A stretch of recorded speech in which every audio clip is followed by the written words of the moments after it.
Good. So, my name is Jim Davis, and I've been looking forward to this evening for a long, long time. This happy 40th birthday is pretty special, and it's actually pretty special to celebrate Lou Lieberg. I'm standing up here, or not standing, I'm sitting up here with sort of mixed emotions because the original idea for this event was Lou and Eve doing this dialogue, and I'm a very, very poor substitute for Lou, but I'm really wanted to participate in this as a celebration, if you will, for Lou. Nani, I was so glad to say hi to you just a few minutes before this started. You know, the Lieberg family. Lou has such a thread, such a presence with respect to this organization. I have just a mere 20 years, and there's people out here that have the brain trust of IS Associates that reflects Lou, out in the audience. It's a remarkable evening going forward. And the one thing I did want to mention too is Information Systems Associates, now IS Associates.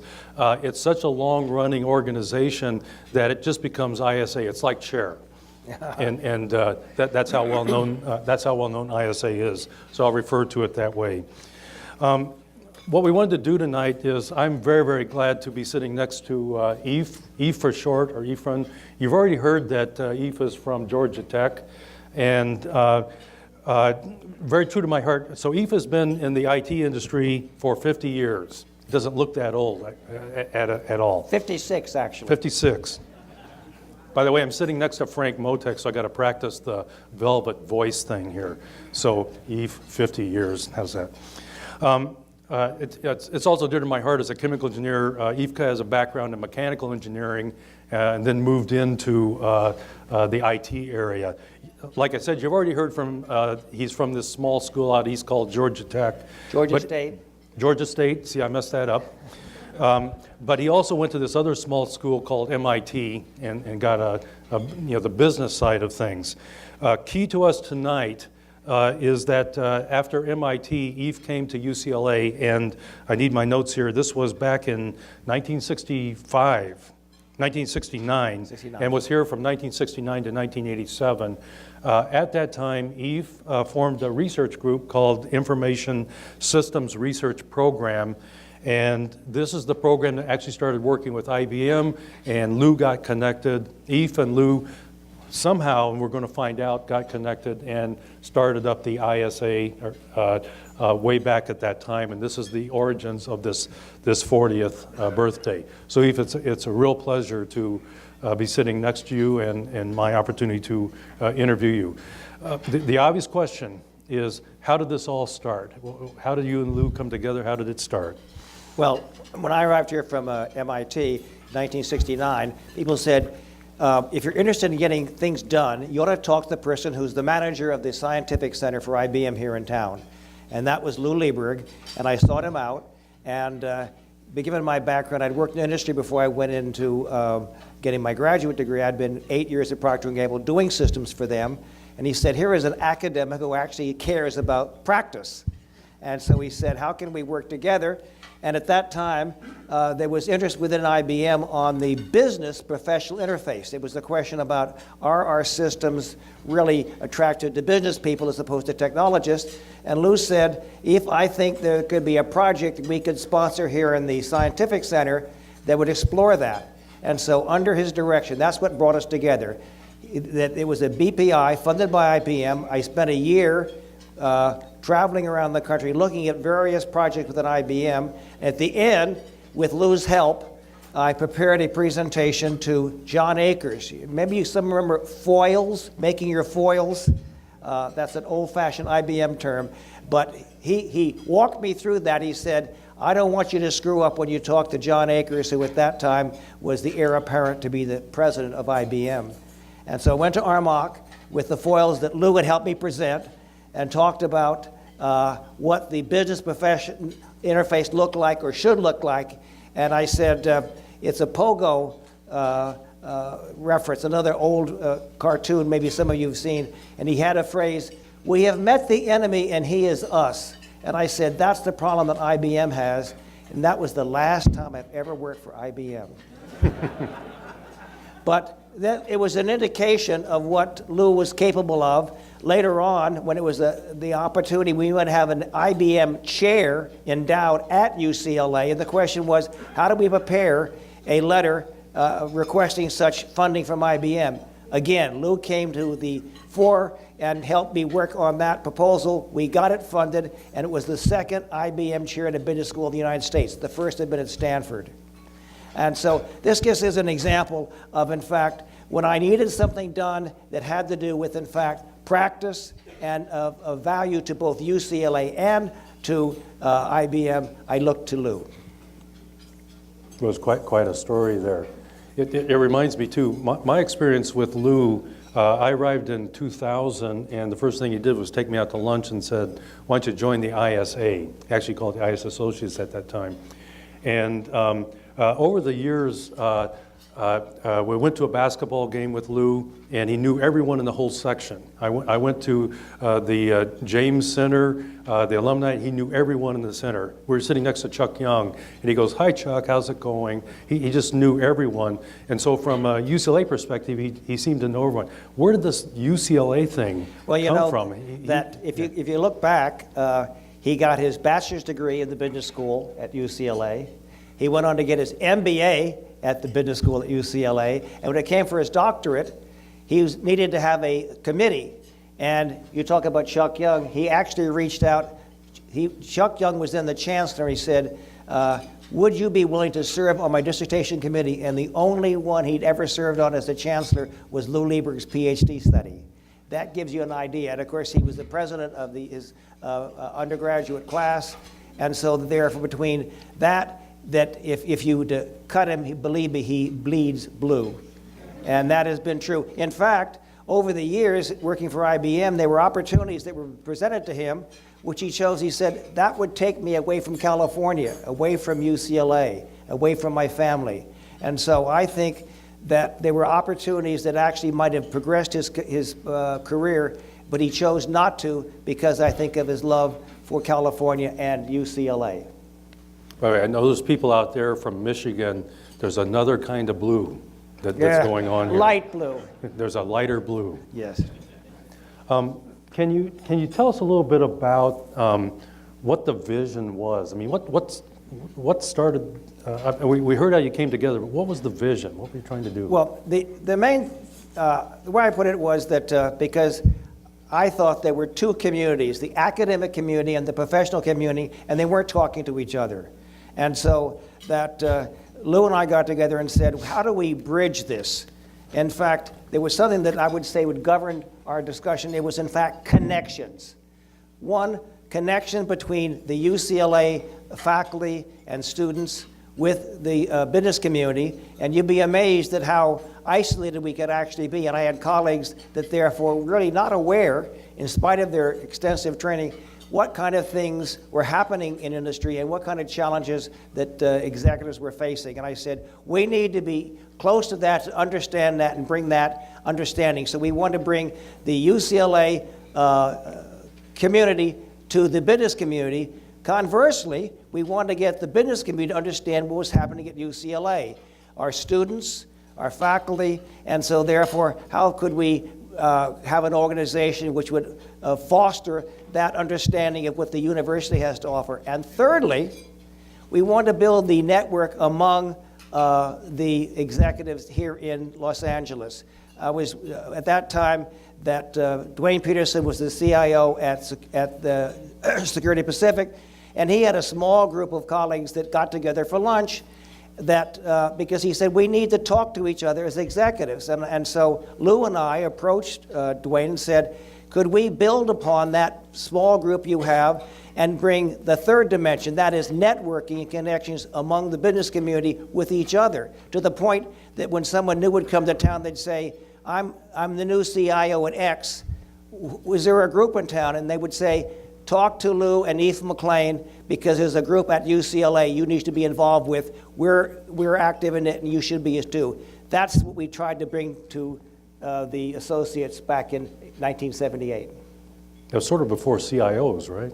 What? It was sort of before CIOs. That was not a term they were using. That was another half a decade later before the CIO came in. This is a kind of a pure Lou question.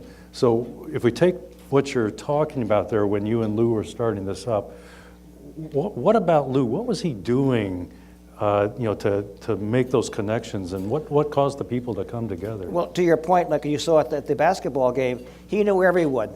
That not only was he managing one of the 5 IBM scientific centers, et cetera, which was a substantial responsibility, but he took that platform to really reach out to the business community here in Los Angeles. And so therefore, he knew everyone. So if we wanted to talk to people, Lou would arrange it. And in fact, we would go out and try to interest people. And we had a joke that was good cop, bad cop. Lou was the good cop, and then I was the one who would ask, well, there's going to be a cost associated with being a member of the associates because it has these kind of benefits, but are you on board? So our role was that he was the one that in fact knew the people, they respected him, they would listen to us, and we would go together, and between the two of us, we're able to grow it to close to 25 firms and their CIOs now with the name CIOs when I left in '87.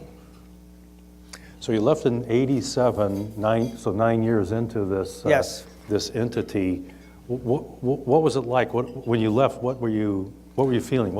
Well, having been here on the faculty for 18 years, having my kids, my daughter Ann is with me here tonight, et cetera. She's a UCLA graduate also. Oh, that's good. And that in terms of the development of the IT academic milieu around the country, it was finally growing, and the University System of Georgia decided to offer endowed professorship in information technology, and I was offered the first one in the state. And so this opportunity was a great one for me, but to your question, I had a real sense of loss given what we'd built here together, and I had a concern. As a manager, you wonder, was your role so central that when you left, everything goes to hell in a handbasket?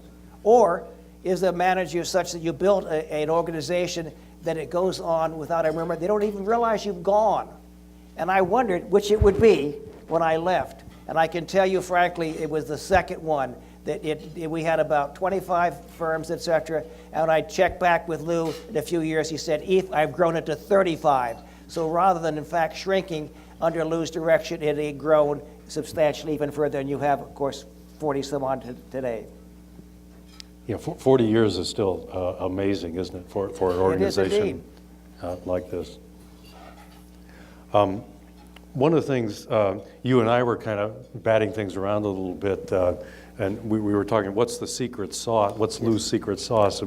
And you had a version of secret sauce, and I had a secret sauce. My version was the secret sauce was real sauce because we went to so many lunches.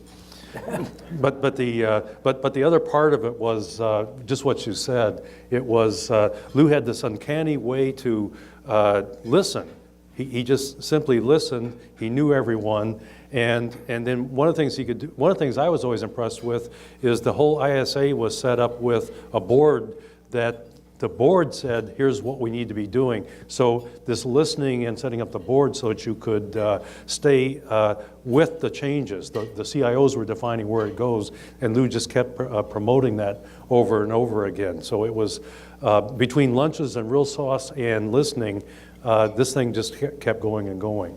And I've got a question for you, Jim, that we had some initiatives, well, we did together in those 9 years, but afterwards, as I come back, I find a number of things that Lou has introduced, and you as well, since he's retired 5 years ago. What were some of the things that actually happened after I left, which continued the success and the growth of the associates as we know it now? You're reversing the tables here. Yeah. So there's a 10-year gap. My time frame is about 20 years. This award actually predated me, but this award, the Executive Leadership Award, was always one of the most remarkable things that the ISA was doing. It's so different to have the IT community actually awarding a business side or a CEO or a new direction that was going. That's been a remarkable sort of exchange going forward. The other one that I was here for was the CIO Summit. Many of you have participated in that. But if you go back to the day when the Advanta and the CIO Summit didn't exist, it actually was at a time when it was risky.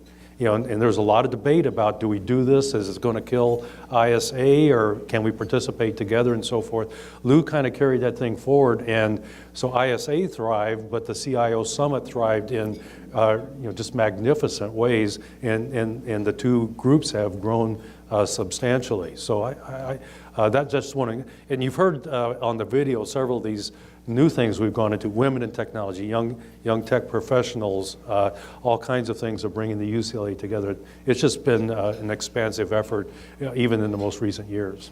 I mentioned earlier, but the thing part of our vision for the associates was, one, connections. I gave you the 3 examples. But the other thing was the idea of support. And I used to argue with my friends at Stanford about, well, Stanford needs money because it's private, and therefore give money to Stanford, but after all, everything at UCLA is paid for by the state. Not true. Not true at all. And in fact, we figured out that only thing the funds from the state pays for the students' tuition. All the other things you see around you come from private sources. And in fact, I looked at the mix between UCLA and Stanford, and the need for outside funding was identical in terms of a percentage. Tuition is higher at Stanford. The state makes sure that tuition here is in fact more affordable. But all the things that we want to do that provides greatness came from those extra funds. And so when we went out, that's why I was the bad cop, because we were talking about contributions that make the kind of things you saw here on the screen possible, with students, with programs, with faculty research, with a number of things that in fact just were not possible without that outside funding. So therefore, the thing that Lou and I really believed in was that therefore, if you believe in something strong enough, as he did about UCLA, you should be willing to work for it and support it. And so therefore, that over the years to see this group of this size and the programs you've supported, you should realize, in fact, that was one of our missions, and I'm glad to see it still very much in place. Yeah, it's so good to hear. We got the 1-minute warning, so I'll kind of bring it to, this could go on for a long time because there's so much history. I'll just kind of close with something I was thinking about in preparing for this, just pulling some thoughts together.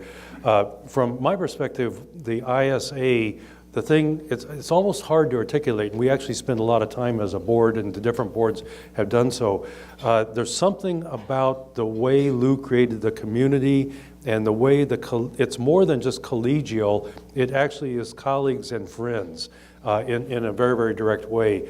CIOs and IT managers, it's kind of a lonely position on a company-by-company basis, and to have that place, to have a friend, to actually talk to, a person you can pick up the phone and call or whatever you need. That was the kind of community I think Lou actually set up, and that's why I find this particular organization one of the most remarkable. I believe that's probably what has given it its longevity. 40 years, it's changed. IT has changed all over the place. How did this stay going? It's this collegiality that's a much, much deeper level. And I do believe we owe Lou Liebert for setting the stage on this. So it's a happy 40th birthday party for ISA, but it's also very much a tribute to Lou Liebert and what he has basically caused us or helped us do over all these years. I think it's just remarkable, and I want to thank Lou with every possible heartfelt thanks that I can bring. I wish you were here. And I echo that very much. Thank you so much for your Thank you so much.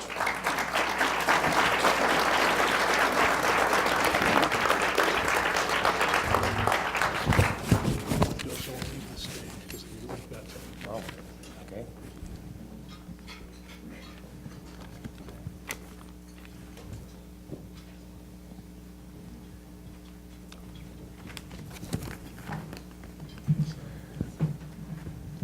Hello? So Eve, come on over. Before you leave the stage, we would be remiss if we didn't take a moment to thank you for, not just for making the long trip out here from Georgia and for celebrating our 40th anniversary with us and for kind of going back into the deep history of the organization, but also for all the contributions that you made to making this an enduring organization alongside Lou. So a small token of our appreciation for all that you've done, Eve, to make it the organization that it is today.